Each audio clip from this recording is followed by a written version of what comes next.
প্রিয় বন্ধুরা, আসসালামু আলাইকুম। অনেকে শখের বশে হোক, যে কোনোভাবেই হোক, একটা ফেসবুক পেজ খুলেছেন। এই পেজ খুলে ইনকাম করার কথা চিন্তা করতেছেন। সেটা শখের বশে হোক, যে কোনোভাবে হোক। যাই হোক বন্ধুরা, আমার সাথে যাদের পরিচয় নাই, আমি পরিচয় দিচ্ছি। আমি এম এ হান্নান। আমি ঢাকা থেকে। আমিও একটি পেজ খুলেছি। পেজ খুলে কাজ শুরু করে দিয়েছি। এই কাজটা কতদূর আগাতে পারি জানি না, তবে আপনাদের সহযোগিতা পেলে কাজে আগাতে পারবো। আশা করি আপনারা আমার এই ভিডিওটা দেখবেন এবং দেখলে একটা গাইডলাইন পাবেন। একটা পেজ খোলার পর মানে প্রথমে কাজটা হচ্ছে একটা পেজ সঠিকভাবে খোলা, যাতে আপনার এই পেজে কোনো ভিডিও আপলোড দিলে আপনার অডিয়েন্সের কাছে যায়। প্রথম দিকে একটু কষ্ট হবে আপনার অডিয়েন্স পাওয়া, পরবর্তীতে এই বিষয়টা ঠিক হয়ে যাবে। যাই হোক, আপনি একটা পেজ খুলছেন। পেজ খোলার পর প্রথম কাজ হচ্ছে আপনার ভিডিও তৈরি করা।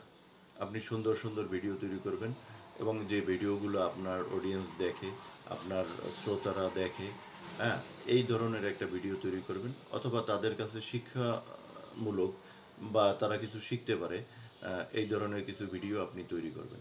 ভিডিও তৈরি করে আপলোড করবেন। এখন ভিডিও তৈরি করলেন, শুধু আপলোড করলেই হবে না, এটা টাইম মেনটেন করে আপলোড করবেন। যেমন দেখেন, আমাদের দেশে আপনার ফলোয়ার হচ্ছে, প্রথম দিকে তো আপনার ফলোয়ার কম থাকবে। আপনার ফলোয়ার হচ্ছে 200 জন। আপনি ভিডিও আপলোড করে দিলেন হচ্ছে রাত 12টার পরে, যে আমি এখন একটা ভিডিও আপলোড করে দেই। এটা হবে না। কারণ হচ্ছে এই টাইমে আপনি যদি কোনো ভিডিও আপলোড করেন, আপনার 200 জন ফলোয়ারের মধ্যে কয়জন অ্যাক্টিভ থাকবে? হ্যাঁ, আপনার যদি 2 লাখ ফলোয়ার থাকতো, 2 লাখ ফলোয়ারের মধ্যে দেখা যাচ্ছে আপনার কেউ হচ্ছে ইন্ডিয়ায়, কেউ হচ্ছে অস্ট্রেলিয়ায়, কেউ হচ্ছে আমেরিকায়, কেউ হচ্ছে নিউজিল্যান্ড। তাহলে সেখান থেকে হয়তো 200 জন বা 200-300 ফলোয়ার আপনার অ্যাক্টিভ থাকতে পারে। তাই বলি, টাইমটাও একটা ফ্যাক্টর। আর সবচেয়ে বড় ব্যাপার হচ্ছে আপনি শিডিউল মেনটেন করে কাজটা করবেন, নিয়মিত কাজটা করবেন। যেমন আজকে একটা ভিডিও আপলোড করলেন, এরপরে আর আপনার কোনো খবর নেই, তাহলে তো আর হবে না। আপনাকে টাইম মেনটেন করে ভিডিও আপলোড করতে হবে।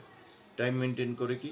যেমন আজকে একটা সকালে ভিডিও আপলোড করলেন, কালকে একটা সকালে ভিডিও আপলোড করলেন, সেটা 8টা থেকে 8:30 বা 8:30 থেকে 9টার মধ্যে। এর পরের দিন আর একটা ভিডিও আপলোড করলেন। এইভাবে নিয়মিত আপনাকে ভিডিও আপলোড করতে হবে। এখন আপনি আজকে একটা ভিডিও আপলোড করে চলে গেলেন, এরপর আর আপনার কোনো ভিডিও আপলোডের খবর নেই, তাহলে হবে না। তাই এইখানে কাজ করতে গেলে আপনাকে নিয়ম মেনে, নিয়ম মাফিক কাজ করতে হবে এবং ধৈর্য ধরে প্রত্যেকটা ভিডিও দেখতে হবে। কারণ অন্য ভিডিও থেকে আপনার কিছু শেখার কিছু আছে। যেমন আমি অন্য ভিডিও থেকে কিছু শেখার জন্য চেষ্টা করি। ধন্যবাদ। আপনি ভিডিও দেখেন এবং শেখার চেষ্টা করেন। আসসালামু আলাইকুম।